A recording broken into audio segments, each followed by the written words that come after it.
ये कहानी है एक ऐसी लड़की की जिसे लड़कों को सेड्यूस करके उनके साथ इंटीमेट होने और फिर उन्हें जान से मारने की ट्रेनिंग दी जाती है। मगर इस सब के पीछे एक राज था और जब वो राज इस लड़की को पता चलता है तो ये उन्हें ही मारने लगती है जिन्होंने इसे ट्रेनिंग दी थी। अब आगे इस लड़की के साथ क्या होता है ये हम देखेंगे आज की वीडियो में। कहानी की शुरुआत होती है मॉडर्न रशिया से, जहाँ पर हमें डोमिनिका नाम की एक लड़की को दिखाया जाता है। असल में डोमिनिका एक बेली डांसर है और उसे किसी भी कीमत पर पैसे कमाने होंगे क्योंकि इसकी माँ अक्सर बीमार ही रहती है और उनके इलाज के लिए डोमिनिका को हमेशा पैसों की जरूरत होती है। एक दिन जब वो परफॉर्म कर रही थी तो उसका पार्टनर गलती से अपना पैर इसके पैर के ऊपर रख देता है जिससे इसकी टांग की हड्डी टूट जाती है और इस इंसिडेंट के साथ ही डोमिनिका का पूरा डांसिंग करियर बर्बाद हो जाता है, जिससे उसे बहुत दुख होता है। वो नहीं जानती थी कि अब वो पैसे कैसे कमाएगी और अपनी माँ का इलाज कैसे करवाएगी। कुछ महीने गुजर जाते हैं और डोमिनिका का पैर ठीक हो जाता है। एक दिन इससे मिलने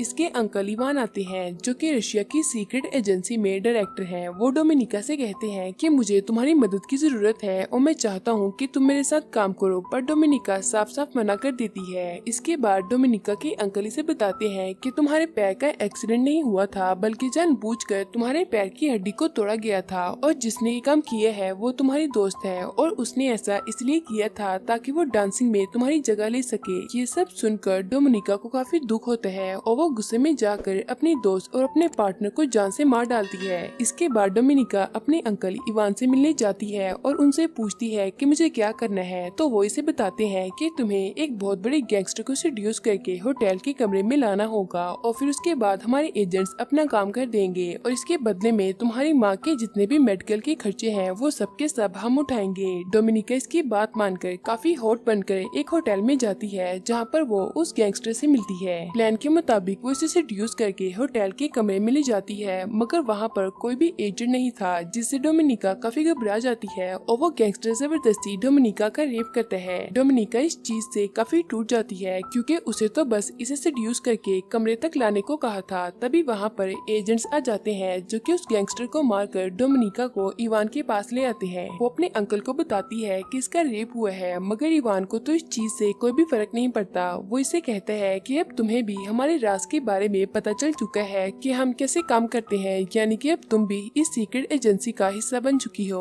और अगर तुमने हमारे साथ काम करने से मना किया तो तुम्हें भी मार दिया जाएगा। वहीं दूसरी तरफ हम मॉस्को में नेट नाम के एक लड़के को देखते हैं जो कि एक अमेरिकन जासूस है, यानी कि वो CIA का एजेंट है। नेट एक आदमी से मिलता है जिसे कि वो मार्वल कहकर बुलाता है और वो नेट को खबरें देता है। यहाँ मार्वल नेट को कुछ खबर देकर वहाँ से निकल जाता है, पर तभी वहाँ पुलिस आ जाती है और वो मार्वल का पीछा करने लगती है। नेट नहीं चाहता था कि मार्वल पकड़ा जाए, इसीलिए वो गोलियां चलाने लगता है जिससे पुलिस का सारा ध्यान नेट की तरफ हो जाता है और मार्वल उस जगह से भाग जाता है। नेट को पकड़ लिया जाता है और वापस अमेरिका भेज दिया जाता है, मगर वो फिर से रशिया जाना चाहता था। मगर इसका सीनियर इसे कहता है कि तुम रशिया नहीं बल्कि बुडापेस्ट जाओगे और वहीं पर तुम्हें मार्वल भी मिलेगा। इधर हम इवान को देखते हैं जो कि नेट और मार्वल की उस दिन की वीडियो फुटेज देख रहा था और इसे पता चल जाता है कि मार्वल रशिया का ही एजेंट है जो कि रशिया की बातें अमेरिका को बता रहा है। इवान ये भी जानता है कि मार्वल और नेट बुडापेस्ट में हैं और अब ये मार्वल को मरवाने के लिए किसी स्पाई यानी कि जासूस को भेजना चाहता है। इवान इस काम के लिए डोमिनिका को चूज करता है और इसे कहता है कि तुम्हें बुडापेस्ट जाकर नेट को फंसाना होगा क्योंकि आज तक मार्वल को किसी ने नहीं देखा और नेट के जरिए ही तुम मार्वल तक पहुंच सकती हो, मगर इस काम से पहले तुम्हें एक ट्रेनिंग लेनी होगी। इसके बाद डोमिनिका को एक स्पाई स्कूल में भेज दिया जाता है जहाँ की ट्रेनिंग बहुत ही खतरनाक और मुश्किल होती है, मगर वो जल्दी ही इस ट्रेनिंग को पूरा कर लेती है और फिर उसे बुडापेस्ट के लिए रवाना कर दिया जाता है, जहाँ पहुंचकर डोमिनिका एक लड़की से मिलती है और वो भी एक एजेंट होती है और ये दोनों एक साथ ही रहने वाले थे। अब डोमिनिका नेट का पीछा करना शुरू कर देती है और साथ ही स्विमिंग क्लब को भी ज्वाइन कर लेती है जहाँ पर नेट रोज आया करता था। डोमिनिका जानबूझकर बार बार इसके सामने से गुजरा करती थी ताकि नेट इसे देखे और नेट भी डोमिनिका की तरफ अट्रैक्ट होने लगा था, मगर कहीं न कहीं इसे डोमिनिका पर शक भी हो गया था।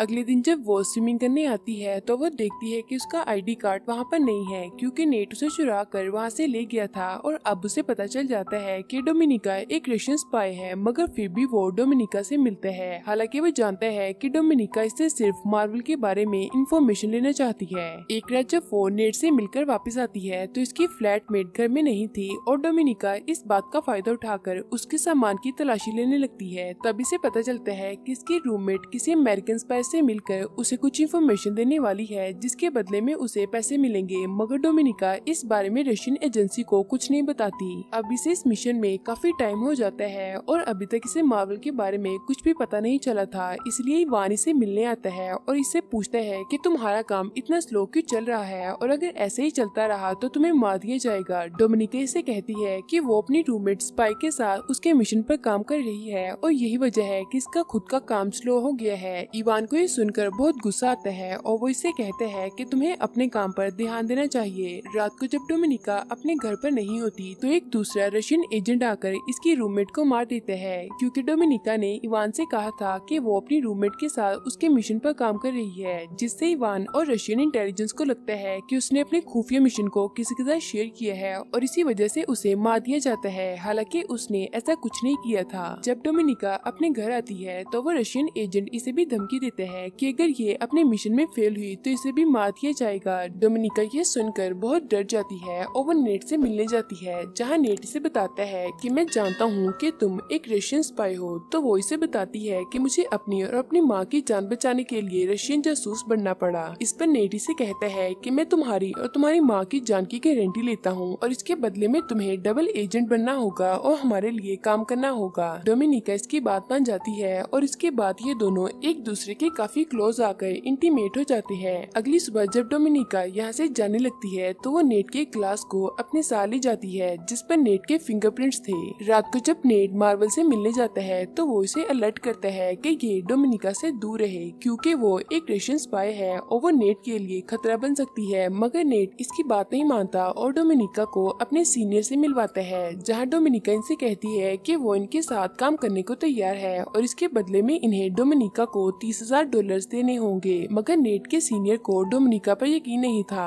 तब डोमिनिका इन सबको बताती है कि मेरी रूममेट जो कि अब मर चुकी है वो एक रशियन स्पाई थी और उसे एक मिशन दिया गया था जिसके तहत उसे यूएस सेनेटर की चीफ स्टाफ से मिलना था, जो कि उसे अमेरिका के बारे में बहुत सारी इंफॉर्मेशन देने वाली थी और अब वो मिशन भी मुझे मिल चुका है। ये सुनकर सीनियर को इस पर यकीन हो जाता है और वो इसे पैसे देने पर मान जाता है। अब डोमिनिका अमेरिका सेनेटर की चीफ से मिलने जाती है जो कि इसे एक डिस्क देती है। इस वक्त डोमिनिका पर रशिया के साथ साथ अमेरिकन जासूस भी नजर रख रहे थे। डोमिनिका बड़ी ही चालाकी से उस सीडी को बदल देती है, क्योंकि वो रशिया को अमेरिका के खिलाफ सबूत देने वाली थी और वो बदली हुई सीडी को नेट को भेज देती है। इधर जब अमेरिका सेनेटर की चीफ होटल से बाहर आती है तो इसे चारों तरफ से अमेरिकन जासूस घेर लेते हैं। वो समझ जाती है कि उसका खेल खत्म हो चुका है और ये लोग इसे जान से मार देते हैं। रशिया को इस चीज से बहुत बड़ा झटका लगता है, क्योंकि एक वही थी जो कि अमेरिका की बातें रशिया को बताया करती थी और ये रशिया के लिए काम करती थी। अब इवान को डोमिनिका पर शक हो जाता है, क्योंकि इस मीटिंग के बारे में इसके अलावा और किसी को नहीं पता था। इसे वापस बुलाया जाता है और बुरी तरह टॉर्चर किया जाता है कि आखिर कैसे किसी को इस मिशन के बारे में पता चला। तो ये इवान को बताती है कि मैंने ये इसलिए किया ताकि मैं नेट का भरोसा जीत सकूं और किसी तरह मार्वल तक पहुंच सकूं। मैं अपने प्लान में कामयाब भी हो चुकी थी, क्योंकि नेट मुझ पर यकीन करने लगा था और अब मैं जल्दी ही मार्वल तक पहुंच जाऊंगी। इवान इसकी बातों में आ जाते हैं और इसे दोबारा बुडापेस्ट भेजने के लिए राजी हो जाते हैं, मगर इस बार वो डोमिनिका के पीछे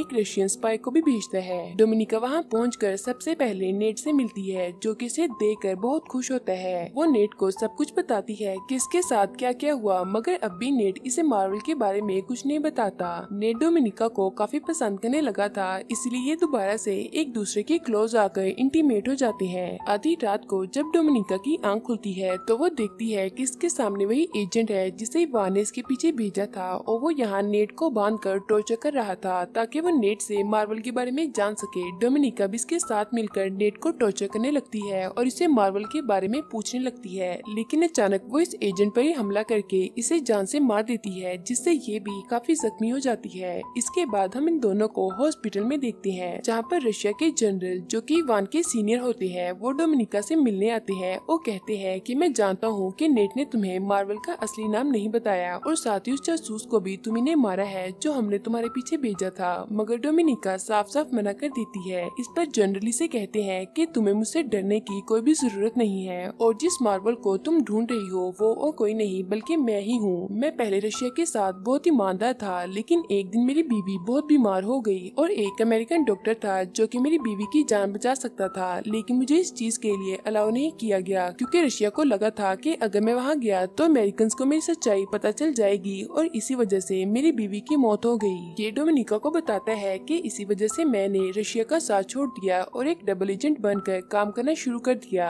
ये कहता है कि तुम्हारे आज जो भी हालात हैं वो तुम्हारे अंकल की वजह से हैं। अगर वो चाहते तो तुम्हें इन सब चीजों से निकाल सकते थे, मगर उन्होंने ऐसा कुछ नहीं किया। मैं ये भी जानता हूँ कि मैं जल्द ही पकड़ा जाऊंगा, इसलिए मैं चाहता हूँ कि तुम खुद मेरे बारे में रशिया की खुफिया एजेंसी को बताओ ताकि तुम एक हीरो बन जाओ और मेरे बाद तुम एक डबल एजेंट बनकर काम कर सको और रशिया की करप्ट एजेंसी को खत्म कर सको। डोमिनिका इसकी बात मानकर ऐसा ही करती है और वो रशिया की खुफिया एजेंसी के पास जाकर उन्हें सब कुछ बता देती है। इसके बाद हम देखते हैं कि रशियन एजेंट जनरल को नहीं बल्कि इवान को पकड़ लेते हैं क्योंकि डोमिनिका ने इसका नाम बताया था कि ये ही मार्वल है और इसके साथ डोमिनिका ने काफी सबूत भी दिए थे, जिसमें पहला सबूत ये था कि इसने इवान के नाम पर एक अकाउंट खुलवाया था जिसमें इसने अमेरिकन से $30,000 डलवाए थे और साथ ही जब ये इवान के घर पर गई थी तो इसने उस ग्लास को इवान के घर पर रख दिया था जिस पर नेट के फिंगरप्रिंट्स थे और इससे ये बात साबित हो जाती है कि इवान और नेट आपस में मिले हुए थे। अब रशियन एजेंसी इवान को मार देती है जिससे इवान का खात्मा हो जाता है और डोमिनिका को प्रमोशन मिल जाती है जिससे वो अपनी माँ के साथ रशिया में बहुत अच्छी जिंदगी गुजारने लगती है। लेकिन वो नेट को आज भी याद करती है क्योंकि कहीं न कहीं ये भी नेट को पसंद करने लगी थी।